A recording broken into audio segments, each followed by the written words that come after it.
ಕಲಬುರಗಿ ನಗರದ ಜನರಿಗೆ ಶುದ್ಧ ಕುಡಿಯುವ ನೀರು ಕೊಡುವ ಮುಖ್ಯ ಉದ್ದೇಶ ನಮ್ಮದಾಗಿದೆ. ಕಳೆದ ಬಾರಿ ಜಾಫರಾಬಾದ್ನ ಪಂಡಿತ್ ದೀನ್ ದಯಾಳ್ ಉಪಾಧ್ಯಾಯ ನಗರದಲ್ಲಿ ಕುಡಿಯುವ ನೀರಿನ ಪೈಪ್ನಲ್ಲಿ ಚರಂಡಿ ನೀರು ಬಂದಿರುವ ಬಗ್ಗೆ ಸಮಗ್ರವಾಗಿ ತನಿಖೆ ಮಾಡಲಾಗಿದೆ ಎಂದು ಕಲಬುರಗಿ ಮಹಾನಗರ ಪಾಲಿಕೆ ಆಯುಕ್ತ ಅವಿನಾಶ್ ಶಿಂದೆ ಅವರು ತಿಳಿಸಿದ್ದು, ನಗರದಲ್ಲಿ ನೀರಿನ ಕೊರತೆ ಬಗ್ಗೆ ಮಾಹಿತಿ ನೀಡಿದ್ದಾರೆ. ಕಲಬುರಗಿ ನಗರದಲ್ಲಿ ಇರುವ ನೀರಿನ ಸಮಸ್ಯೆ ಬಗ್ಗೆ ಸಮಗ್ರವಾಗಿ ತನಿಖೆ ಮಾಡಲಾಗ್ತಿದ್ದು, ನೀರಿನ ಸಮಸ್ಯೆ ಆಗದಂತೆ ನೋಡಿಕೊಳ್ಳುವ ಉದ್ದೇಶವನ್ನು ನಾವು ಹೊಂದಿದ್ದೇವೆ. ಅದೇ ರೀತಿಯಾಗಿ ನಂದಿಕೂರು ಹತ್ತಿರ ಕಲುಷಿತ ನೀರು ಸೇರ್ಪಡೆ ಆಗುತ್ತಿದ್ದು, ಅದಕ್ಕೂ ಕೂಡ 6 ತಿಂಗಳಲ್ಲಿ ಪರಿಹಾರ ನೀಡಲಾಗುವುದು. ನೀರಿನ ಸಮಸ್ಯೆ ಆಗದಂತೆ ಕಲಬುರಗಿಯಲ್ಲಿ LNT ಅವರಿಂದ ನೀರಿಗಾಗಿ ಬೋರ್ವೆಲ್ ಕೊರೆಯಿಸುತ್ತಿದ್ದೇವೆ ಅಂತ ತಿಳಿಸಿದ್ದಾರೆ. Bureau report, RJ32 Kannada news, Kalaburagi.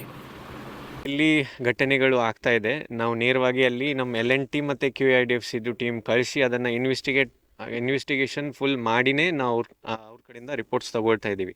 ಈಗ ಎಕ್ಸಾಂಪಲ್ ಹೇಳಬೇಕಾದ್ರೆ ಮೊನ್ನೆದು ಏನು ಇನ್ಸಿಡೆಂಟ್ ಆಗಿತ್ತು, ಅಲ್ಲಿ ಏನಾಗಿದೆ, ಒಂದು ರೋಡ್ ವರ್ಕ್ ಮಾಡುವಾಗ ಒಂದು UGD ಮತ್ತು ಕುಡಿಯೋ ನೀರಿನ ಪೈಪ್ಲೈನ್ದು UGD ಸ್ವಲ್ಪ ಡ್ಯಾಮೇಜ್ ಮಾಡಿದರು.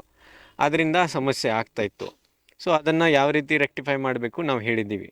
ಸೊ ಅದೇ ರೀತಿ ಎಲ್ಲಿ ಈ ರೀತಿದು ಇನ್ಸಿಡೆಂಟ್ ಆಗ್ತಾಯಿದೆ ಅಲ್ಲಿ ನೇರವಾಗಿ ನಾವು ಕಳಿಸಿ ಅದನ್ನು ರೆಕ್ಟಿಫಿಕೇಷನ್ ಮಾಡ್ತಾ ಇದ್ದೀವಿ. ಜೊತೆಗೆ ಈ ಯಾರ್ಯಾರು ಕೆಲಸ ಮಾಡ್ತಾ ಇದ್ದಾರೆ, UGDದು ಇರಬಹುದು, ರೋಡ್ದು ಇರಬಹುದು, ಅಥವಾ ಎಲೆಕ್ಟ್ರಿಕಲ್ ಇರಬಹುದು, ಮಾಡುವಾಗ ಸ್ವಲ್ಪ ಎಚ್ಚರಿಕೆಯಿಂದ ಮಾಡಬೇಕು ಮತ್ತು ನಮ್ಮ ಗಮನಕ್ಕೆ ತರಬೇಕು ಅಂತ ಎಲ್ಲರಿಗೂ ನಾವು ಡೈರೆಕ್ಷನ್ಸ್ ಕೊಟ್ಟಿದ್ದೀವಿ. LNT ಅಷ್ಟೇ ಅಲ್ಲ, LNT ಅಟ್ಲೀಸ್ಟ್ LNTದು ಏನಿದೆ ನಾವು ಅದು ಸೆಪ್ರೇಟ್, ಫಾರ್ ಎಕ್ಸಾಂಪಲ್ ಕನೆಕ್ಷನ್ಸ್, ಆಮೇಲೆ ರೋಡ್ ರಿಸ್ಟೋರೇಷನ್, ಆಮೇಲೆ ಅವ್ರದ್ದು ಸ್ಪೀಡ್, ಅದರ ಬಗ್ಗೆ ನಾವು ಈಗಾಗಲೇ ಮೊನ್ನೆ ಅಂದರೆ ಗುರುವಾರನೇ ಮೀಟಿಂಗ್ ಮಾಡಿದ್ದೀವಿ. DC ಅವರ ಅಧ್ಯಕ್ಷತೆಯಲ್ಲಿ ಶಾಸಕರು ಮತ್ತು ಪೂಜಾ ಮಹಾಪೌರು ಎಲ್ಲರೂ ಇದ್ದೀವಿ ನಾವು ಆವಾಗ. ಸೊ LNTದು ನಾವು ಮಾಡ್ತಾನೆ ಇದ್ದೀವಿ. ಜೊತೆಗೆ ಈ ಕಲುಷಿತ ನೀರು ಏನು ಬರ್ತಾ ಇದೆ ಅದರ ಬಗ್ಗೆ ನಾವು ಈಗಾಗಲೇ ಎಲ್ಲ ಏಜೆನ್ಸಿಗಳಿಗೆ ನಾವು ಡೈರೆಕ್ಷನ್ಸ್ ಕೊಟ್ಟಿದ್ದೀವಿ. ಎಲ್ಲಿ ಈ ರೀತಿ ಇನ್ಸಿಡೆಂಟ್ ಆಗ್ತಾಯಿದೆ, ಇಮಿಡಿಯೇಟ್ಲಿ 1-2 ತಾಸು ಒಳಗೆ ನಾವು ಅಲ್ಲಿ ಟೀಮ್ ಕಳಿಸಿ ಅದನ್ನು ಇನ್ವೆಸ್ಟಿಗೇಷನ್ ಮಾಡಿ ಸಾಲ್ವ್ ಮಾಡ್ತಾ ಇದ್ದೀವಿ.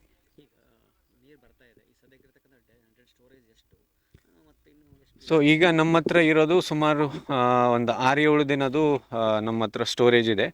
ಈಗ ನಾರಾಯಣಪುರದಿಂದ 0.5 TMC ಏನು ಬಿಟ್ಟಿದ್ದಾರೆ, ಅದು ನಾಳೆ ಬೆಳಿಗ್ಗೆ ತನಕ ತಲುಪತ್ತೆ. ಸೊ ಏನು ಸಮಸ್ಯೆ ಆಗೋದಿಲ್ಲ. ಜೊತೆಗೆ ಈಗ ನಮ್ಮ ಇದು ಏನಿದೆ, ದಿ ವೆದರ್ ಇಲಾಖೆ ಕಡೆಯಿಂದ ಏನು ಹೇಳಿದ್ದಾರೆ, ಹವಾಮಾನ ಇಲಾಖೆ ವತಿಯಿಂದ ರವಿವಾರ ಅಂದರೆ ನಾಳೆ ನಾಡಿದ್ದು ಸ್ವಲ್ಪ ಮಳೆ ಬರಬಹುದು. ಸೊ ಲೆಟೆಸ್ಟ್ ಪ್ರೇ, ಸ್ವಲ್ಪ ಮಳೆ ಬಂದರೆ ಆ ಸಮಸ್ಯೆ ಸಾಲ್ವ್ ಆಗುತ್ತೆ.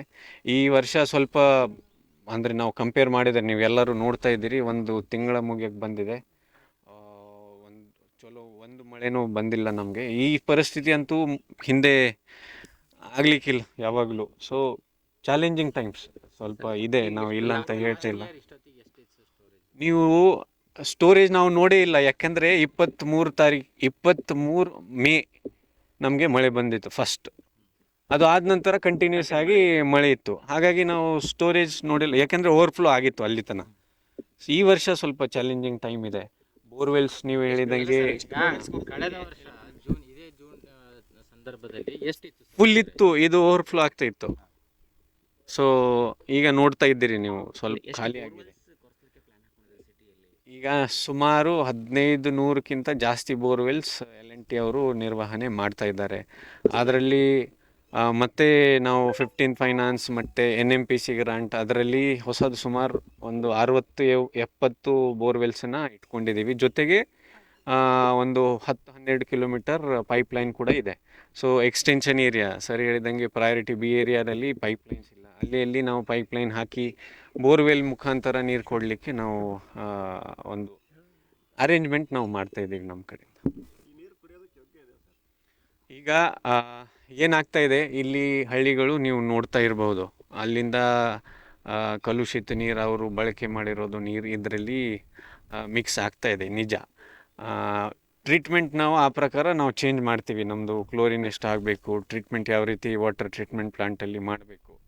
ಸೊ ಆದಷ್ಟು ನಾವು ಎಲ್ಲರಿಗೂ ಎಚ್ಚರಿಕೆನೂ ಕೊಡ್ತಾ ಇದ್ದೀವಿ, ಒಂದು ಅರಿವನ್ನು ಮೂಡಿಸ್ತಾ ಇದ್ದೀವಿ. ನೀರು ಏನಾದರೂ ಈ ರೀತಿ ಸ್ಮೆಲ್ ಅಥವಾ ಸ್ವಲ್ಪ ಕಲರ್ ಏನಾದರೂ ಇದು ಬಂದರೆ ನಮಗೆ ತಿಳಿಸ್ಬೇಕು ಅಂತ ಹೇಳಿ. ಸೊ ದಟ್ ನಾವು ಹಿಂದ್ಗಡೆ ಏನೇನು ಆ್ಯಕ್ಷನ್ ತಗೋತಾ ಇದ್ದೀವಿ. ಡ್ರೈನೇಜ್ ವಾಟರ್ ಸಹಿತ ಇಲ್ಲೇ ಬರುತ್ತೆ ಅಂತ. ಇಲ್ಲ, ಟ್ರೀಟ್ಮೆಂಟ್ ಮಾಡ್ತಾ ಇದ್ದೀವಿ. ನಮ್ಮದು ನಂದಿಕುರ್ದು ಏನು ಪ್ಲಾಂಟ್ ಇದೆ ಅಲ್ಲಿ ಪ್ರೈಮರಿ ಮತ್ತು ಸೆಕೆಂಡರಿ ಟ್ರೀಟ್ಮೆಂಟ್ ಮಾಡ್ತಾ ಇದ್ದೀವಿ. ಮತ್ತು ಈ 1850 ಕೋಟಿದು ಪ್ಲಾನ್ ಏನಿದೆ ಅದರಲ್ಲಿ ಟರ್ಸರಿ ಟ್ರೀಟ್ಮೆಂಟ್ ಪ್ಲಾಂಟನ್ನು ಹಾಕ್ತೀವಿ. ಟರ್ಸರಿ ಟ್ರೀಟ್ಮೆಂಟ್ ಪ್ಲಾಂಟ್ ಅಂದರೆ ಯಾವ ಗುಣಮಟ್ಟದ್ದು ಇರಬೇಕು ಅಂದರೆ ಕುಡಿಯಲಿಕ್ಕೆ ಯೋಗ್ಯ ಇರಬೇಕು ಅಂತ ಇರುತ್ತೆ. ಸೊ ಅಷ್ಟು ಮಟ್ಟಕ್ಕೆ ನಾವು ಈಗ ಟ್ರೀಟ್ಮೆಂಟ್ ಮಾಡ್ತೀವಿ. ಆ ಟ್ರೀಟ್ಮೆಂಟ್ ಆದ ನಂತರ ಜೊತೆಗೆ ಆ ಪೈಪ್ಲೈನ್ನೂ ಇದೆ, ನೇರವಾಗಿ ನಾವು ಪೈಪ್ಲೈನ್ ತರ್ತೀವಿ. ಸೊ ಈ ಮಿಕ್ಸ್ ಆಗೋದು ಪ್ರಮೇಯನೂ ಬರಲ್ಲ. ಸೊ ಅಲ್ಲಿ ಹೇಳ್ತೀನಿ ನಂದಿಗಡ್ದು ನಾನು ಹೇಳಿದಂಗೆ 2 ಸ್ಟೇಜಸಲ್ಲಿ ನಾವು ಕೆಲಸ ಮಾಡ್ತಾ ಇದ್ದೀವಿ. ಒಂದು ಸ್ಕಾಡಾ ಅಂದರೆ ಆಟೋಮೆಟಿಕ್ ಸಿಸ್ಟಮ್ ನಾವು ಕೂಡಿಸ್ತಾ ಇದ್ದೀವಿ. 3 ಕೋಟಿಯಲ್ಲಿ ಅಮೃತ್ ಇನ್ಸೆಂಟಿವ್ ಗ್ರಾಂಟ್ ಬಂದಿದೆ ನಮಗೆ. ಅದರಲ್ಲಿ 2 ಕೋಟಿದು ಸ್ಕಾಡಾ ಸಿಸ್ಟಮ್ ಹಾಕ್ತಾ ಇದ್ದೀವಿ. ಅಂದರೆ ಈಗ ಏನಾಗ್ತದೆ, ಅಲ್ಲಿಂದ ನಾವು ಬಿಟ್ಟಾಗ ಮತ್ತೆ ಇಲ್ಲಿ ಚಾಲು ಮಾಡ್ತಾರೆ, ಆ ರೀತಿ ಆರೋಪಗಳು ನಾವು ಕೇಳಿ ಬಂದೀವಿ. ಅಂದರೆ ನಾನು ಇನ್ಸ್ಪೆಕ್ಷನ್ ಯಾವಾಗಲೂ ಬರಬೇಕಾದ್ರೆ ಸ್ಟಾರ್ಟ್ ಮಾಡ್ತಾರೆ ಅಥವಾ ಆವಾಗ ಬಂದಿರುತ್ತೆ. ಅದು ಎಲ್ಲ ನಾವು ಆನ್ಲೈನ್ ಮಾನಿಟರಿಂಗ್ ಮಾಡೋ ಸಲುವಾಗಿ ಆ ಸ್ಕಾಡಾ ಸಿಸ್ಟಮ್ ಹಾಕ್ತಾ ಇದ್ದೀವಿ. ಆ ಕೆಲಸ ಈಗಾಗಲೇ ಸ್ಟಾರ್ಟ್ ಆಗಿದೆ. ಒಂದು 6-8 ತಿಂಗಳ ಒಳಗಡೆ ಅದು ಕೆಲಸ ಮುಗಿಯುತ್ತೆ. ಸೊ ದಟ್ ನಾವು ಆಫೀಸಲ್ಲಿ ಕೂತ್ಕೊಂಡು ನಾವು ಮಾನಿಟರ್ ಮಾಡೋ ರೀತಿ ನಾವು ಮಾಡ್ತಾ ಇದ್ದೀವಿ. ಒಂದು. ಎರಡನೇದು, ಈಗಾಗಲೇ ಹೇಳಿದಂಗೆ ಪ್ರೈಮರಿ ಸೆಕೆಂಡರಿ ಟ್ರೀಟ್ಮೆಂಟ್ ಆಗ್ತಾ ಇದೆ. ಈಗ ಈ 1800 ಕೋಟಿದು ಏನು ಯೋಜನೆ ಇದೆ ಅದರಲ್ಲಿ ನಾವು ಟರ್ಷರಿ ಟ್ರೀಟ್ಮೆಂಟ್ ಪ್ಲಾಂಟನ್ನು ಹಾಕ್ತೀವಿ. ಆ ಟರ್ಷರಿ ಟ್ರೀಟ್ಮೆಂಟ್ ಪ್ಲಾಂಟದು ಔಟ್ಪುಟ್ ಯಾವ ರೀತಿ ಇರುತ್ತೆ ಅಂದರೆ ನಾವು ಕುಡಿಯೋಲಿಕ್ಕೆ ಯೋಗ್ಯ ಇರೋ ರೀತಿ ಆ ಗುಣಮಟ್ಟದ ನೀರು ಇರುತ್ತೆ. ಸೊ ನಂದಿಕುರ್ದು ನಾವು ಆ ರೀತಿ ಹ್ಯಾಂಡಲ್ ಮಾಡ್ತಾ ಇದ್ದೀವಿ. ಪ್ಲಾನ್ ಇದೆ, ಅದು ಇಂಪ್ಲಿಮೆಂಟ್ ಇಂಡಿಕರ್ನೂ ನಾವು ಮಾಡ್ತೀವಿ. ಈಗ ಸೊ ನಾನು ಅದಕ್ಕೆ ಮತ್ತು ಟೈಮ್ ಲೈನ್ ಈಗ DPR ನಡೀತಾ ಇದೆ. ಈಗಾಗಲೇ DPR ಹಂತದಲ್ಲಿ ಇದೆ. DPR ಆದ ತಕ್ಷಣವೇ ನಿಮ್ಮೆಲ್ಲರಿಗೂ ನಾವು ಅದರ ಬಗ್ಗೆ ಬ್ರೀಫ್ ಮಾಡ್ತೀವಿ. ನಾನು ಈಗಾಗಲೇ ಶಾಸಕರು ಹೇಳಿದಂಗೆ ಅದರಲ್ಲಿ 3 ಮೇಜರ್ ಇರೋದು ಕಾಂಪೊನೆಂಟ್ಸ್. ಒಂದು ನಾರಾಯಣಪುರಿಂದ ಪೈಪ್ಲೈನ್.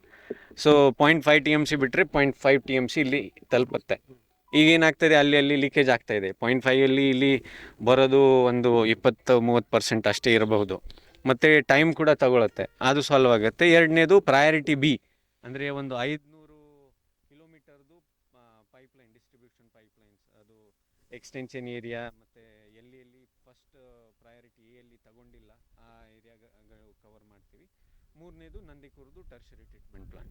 ಸೊ ಈ 3 ಮೇಜರ್ ಕಾಂಪೊನೆಂಟ್ಸ್ ಇದೆ. DPR ಕೆಲವೇ ದಿನಗಳಲ್ಲಿ ರೆಡಿ ಆಗುತ್ತೆ. ರೆಡಿ ಆದ ತಕ್ಷಣ ನಿಮ್ಗೆಲ್ಲರಿಗೂ ಅಂಕಿಅಂಶ ಜೊತೆಗೆ ಟರ್ಷರಿ ಇಲ್ಲ, ಮುಂಚೆಯಿಂದನೇ ಇಲ್ಲ. ಸೊ ಪ್ರೈಮರಿ ಮತ್ತು ಸೆಕೆಂಡರಿ ಅಷ್ಟೇ ನಡೀತಾ ಇದೆ. ಇಲ್ಲ, ನಾವು ಈಗ ಇಲ್ಲಿಂದ ಇಲ್ಲಿ ಅಷ್ಟೇ ಒಂದು ಕಾಂಪೊನೆಂಟ್ ಇದೆ. ನಾವು ಈಗಾಗಲೇ ಬೆಣ್ಣೆತೋರ ಆ ಕಡೆಯಿಂದನೂ ನಾವು ನೀರು ತಗೊಳ್ತಾ ಇದ್ದೀವಿ. ಇಲ್ಲ, ಬೆಣ್ಣೆತೋರ ಅಂದರೆ ಬೆಣ್ಣೆತೋರ ಅಲ್ಲ, ನಮ್ಮ ಸಲಾಮಟಿಕಡಿ ಮುಖಾಂತರ ಬರುತ್ತಲ್ವ ಮುಂಚಿಂದ. ಅರ್ಸೂರ್. ಸೊ ಅಲ್ಲೂ ನಡೀತಾ ಇದೆ. ಎಸ್, ಕನೆಕ್ಷನ್ ಆಗಿದೆ.